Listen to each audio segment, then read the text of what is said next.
Hi everyone, welcome back to our channel. Today we are going to solve problem number 39 is finding the maximum power transfer from source to load. Okay, so how to solve it? Let's try to understand. Okay, so here we need to find out what is the maximum power transfer occurring from source to load. Okay, so in order to solve it, let's try to handle the problem.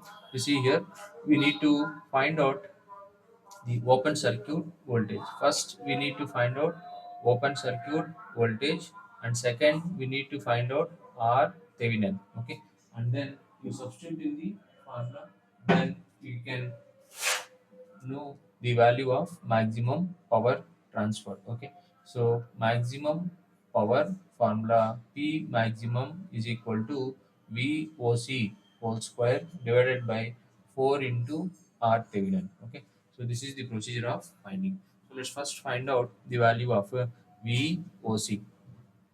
So how to find out VOC is, so first remove the load resistor. This load resistor we have to remove. So carefully see the problem. So this is 1 ohm, and this is 50 volts, and this is 1 ohm, and here you are going to have a 10 ohm resistor. This is the 10 ohm resistor. This is 1 ohm resistor. This is 50 volts, and this is 1 ohm, and here you are having an resistor. And now what we are going to do here is, as soon as you remove the load resistor, this will act as an open circuit voltage, which is VOC, and whenever it is open, automatically the current becomes 0, and value of this resistor is 5 ohm. Okay, so the product V is equal to I into R. I is how much? 0 into 5, that is equal to 0 volts. Automatically, this branch will act like an short circuit. Okay, so whenever this branch is short circuited, I'm redrawing the network. So here you are going to have this network, and here we are going to have the network, and this source is short circuited. Automatically V is 0.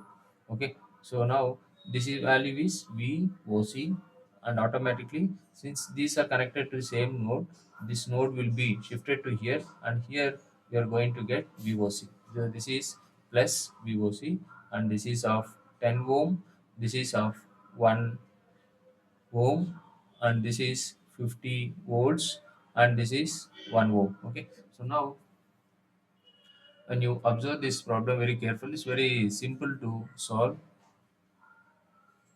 Okay,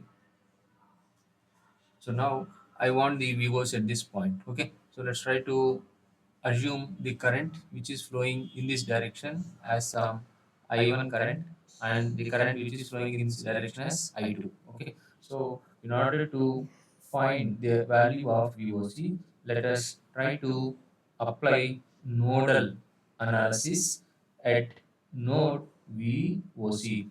So what are the two currents? This is first current I1, this is second current I2. Okay, so there are no entering currents. Entering is equal to 0.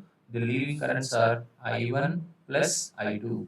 So 0 is equal to I1. How to write down this current I1?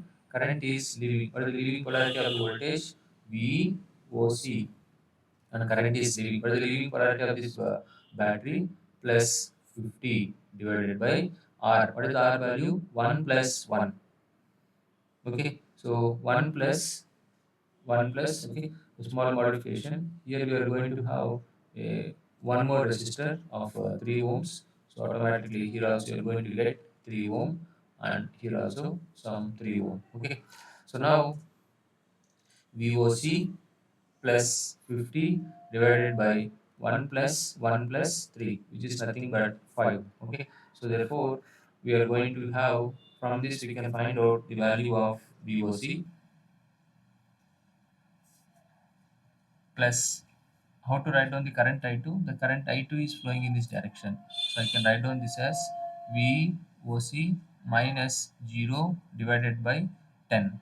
Okay, so then automatically we can see here, when you take VOC as a common term, VOC by 5 plus 50 by 5 plus VOC by 10.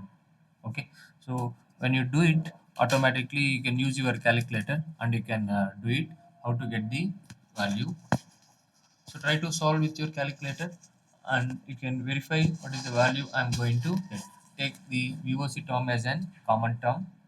So as we take this VOC term as a common term and express this value, then we are going to get VOC value is equal to minus 33.33 volts. Okay, this is how to find out the value of VOC. So first step is completed. Second step is all about finding RThevenin. Okay.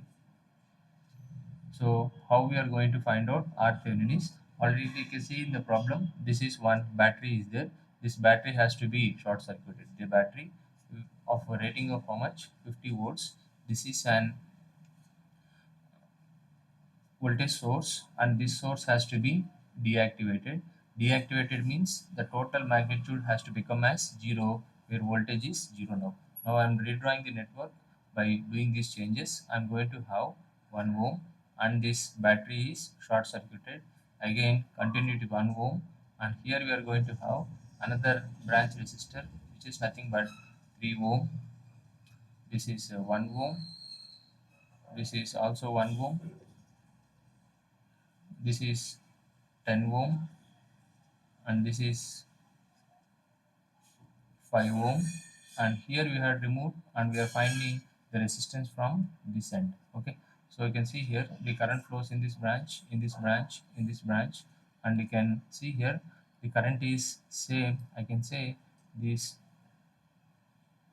three branches are connected in series connection. Okay, so whenever they are connected in series between the node 1 and 0. Okay, so between the node 1 and 0 already I'm having a 10 ohm branch and I'm going to have one more branch, 1 plus 3, which is nothing but 5 ohm, and resultantly I have the another 5 ohm here. Okay, so now again the current is entering, current is dividing. I can say again these two branches are connected in parallel. Okay, so now between 1 and 0 it will be reduced into one branch. So the value of this is product of resistance 5 into 10 divided by 5 plus 10. So when you solve it, you are going to get this value as 3.33 and already 5 is there. So current enters into 5 and it flows into 3.33. I can say again these two branches resistors are connected in series connection. Okay, so therefore resultantly we are going to get only one resistor, that is 5 plus 3.33, which is 8.33 ohms will be the value of our R Thevenin. So now just substitute these two values in the given equation. So we have been got the value of VOC. Okay, so the value of VOC is minus 33.33 whole square divided by 4 into R Thevenin. R Thevenin value is 8.33. Just use your calculator. Since there is a square, automatically you will get only positive value. So that is 33.34 watts. Okay, so this is the value of power what we are going to get after solving. So this is the answer. Just very simple. I repeat the problem, those are unable to catch. Just remove the load resistor. When you remove the load resistor, automatically the current becomes zero. Whenever the current is zero, current into resistor, this will become as an short circuit. This branch is completely short circuited. That's why I short circuited this. Then automatically the node at this point will be shifted to this point, and I am finding this VOC by using nodal analysis indirectly by applying Kirchhoff's current law at this node. I find the value of unknown voltage VOC, and here I have only one voltage source. I deactivated the voltage source and finding the R Thevenin looking from the open circuited terminals. Just these three are connected in series. That's why I got one branch, and already one branch is there. And again these two are in parallel. I got one branch and this branch is there. Again these two branches are connected in series. So like this, no, by observing, solving more problems, the more confidence develops in you. Then you can attend the exam very clearly. All these sort of problems are very important in GATE also. Hope if you feel my way of explanation and way of solving is good, please give a like to the video and please share this video to your friends. And still, if you have any doubts in my explanation or any doubt at any point, let me know in the comment section. I'll answer your doubt. And if you're watching the channel for the first time, subscribe to my channel with the name KV Tulsiram. Kindly support this type of free channels for the development of students and faculty. So thank you for listening carefully. Just listening by video, just to get the process of doing. But when you write down the given question as it is in your book and solve of your own, and automatically confidence will develop in you, and you can also become an master how I am solving this problem. Thank you for listening carefully. We'll meet in the next video. Thank you.